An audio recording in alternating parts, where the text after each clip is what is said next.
Hello everybody, it's March 25th, 2016. I'm going to do a first crank up of the year. I'm going to start with my 4.5 horsepower United. Still has gas in it, but it's been my experience, these old engines, they don't care if it's old gas, new gas, rotten gas, whatever. I'm going to open up the oiler and let it drip a little bit. I got the piston at bottom dead center, so it pre-lubricates some of the rings and the wrist pin. Also got my oil can. I have a little hole here that I drilled so I can give it a little shot of oil as well. Lubricate that. Give all the moving parts just a little bit of oil.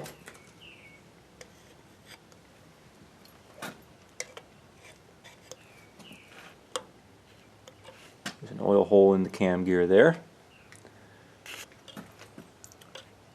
Lubricate the governor. There's an oil hole in the governor ring.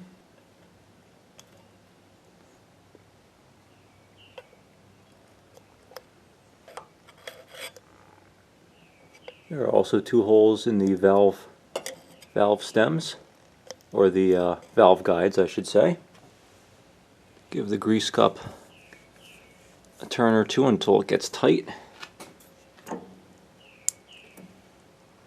Turn this up so I can access this one. Give that a turn or two.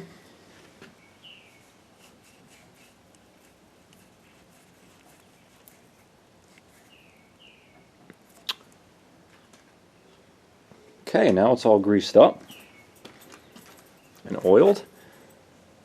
I have my shutoff valve in the fuel tank. I'm going to open that.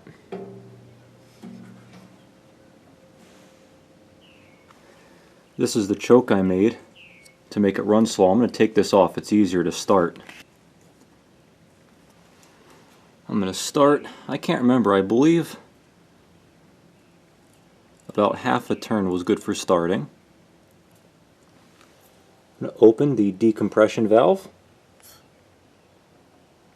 Now I'm going to briefly open the priming valve to allow gasoline to flow into the bowl of the mixer.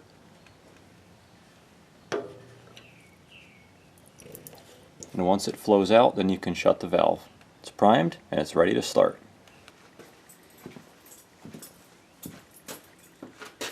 Oh, and one last thing, I'm going to turn the ignition on. Now, I haven't brought it out of the garage to start it because there's so much junk in the way. I'm just going to leave it as it is.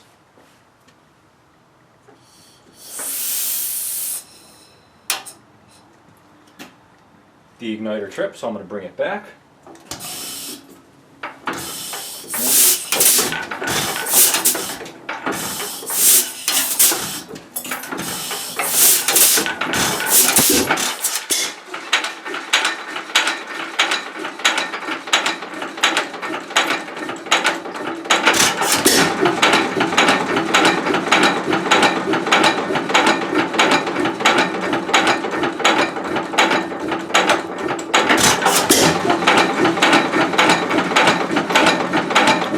And once it fired up, I closed the compression release valve.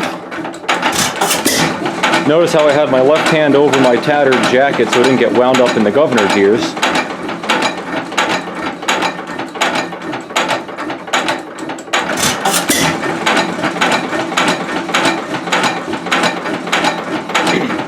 Then you have to watch it run for a couple minutes because the gas in the starting gas in the bowl will eventually run out. And then you might have to diddle with the adjustment on the needle valve on the mixer itself to make the engine continue running smoothly.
Okay, now I'll fire up my 2 horsepower Stover Model KA.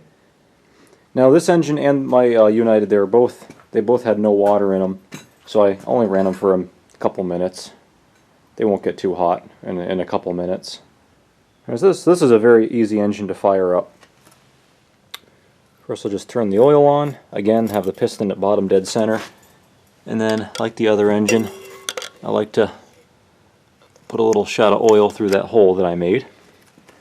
Sometimes a little bit of oil on the piston, or if I can finagle it in there, onto the wrist pin. And then there's 2 little oil holes here, oil pots. One for the governor, one for the cam gear. Those probably are supposed to be filled with cotton wicking or something, but they're just empty right now. They seem to work okay. And again, the stems of the valves. A little shot on all the other moving parts. There's an oil hole on the trip arm, and some of the moving parts on the trip arm, and there's the rocker, I guess you'd call it, for the magneto. And also on the magneto, the Wico EK, there's a little oil hole. You're not supposed to oil it too often, but this is the first time of the year, so I'll put a drop of oil in there. If you put in too much oil, you'll get oil on the points, and it won't spark. That's all there is to it, except for, again, turning the grease cups, turn or two, or until they get tight, or you see grease, or hear grease start to get forced out.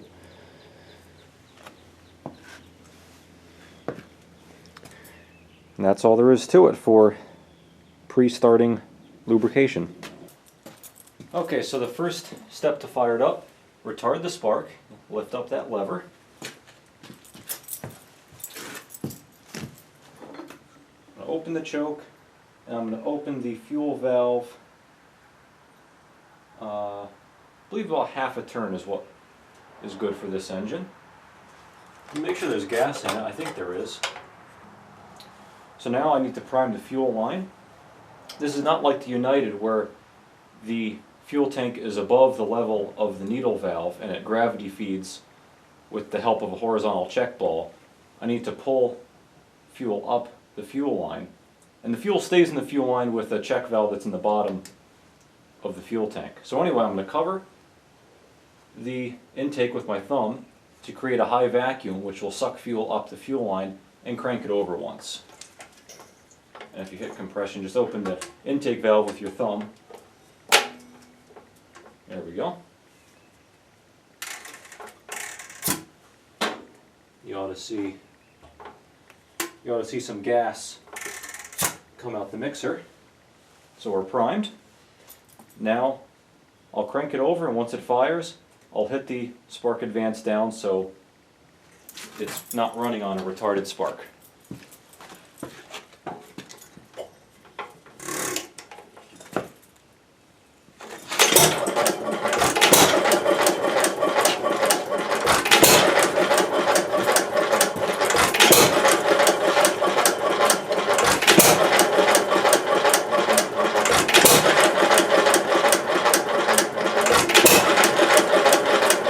Close the fuel valve a bit, it's a little smoky.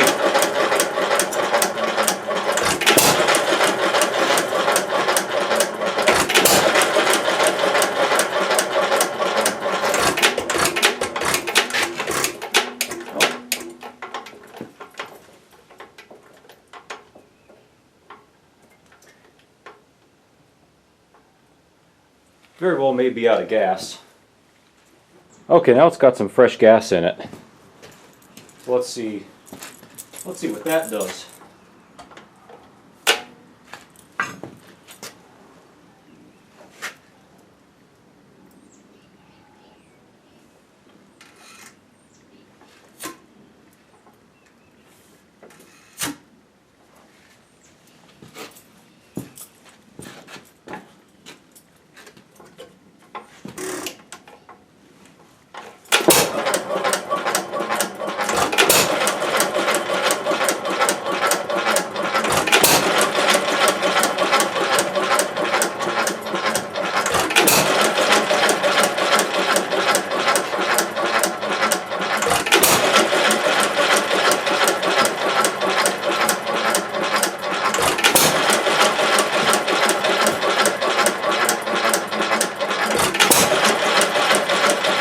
Now I'm going to slow the speed down a little bit with the adjustable governor here. Carefully.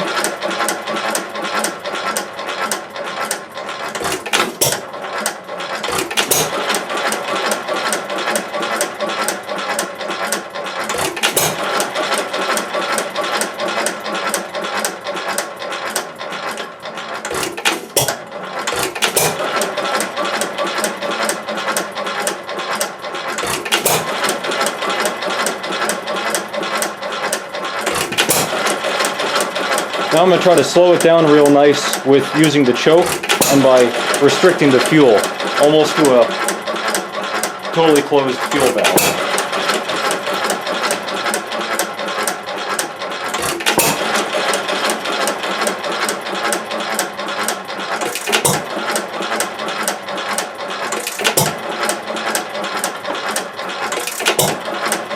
Now the choke is all the way closed and the fuel valve is open probably a 1/16 of a turn.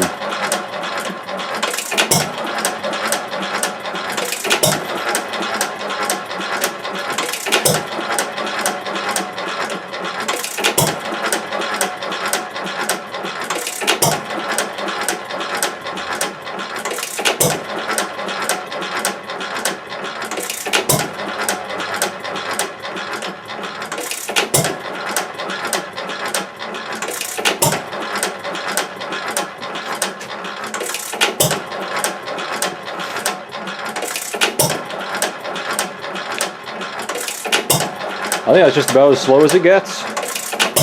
For a little engine like this anyway, with lightweight flywheels.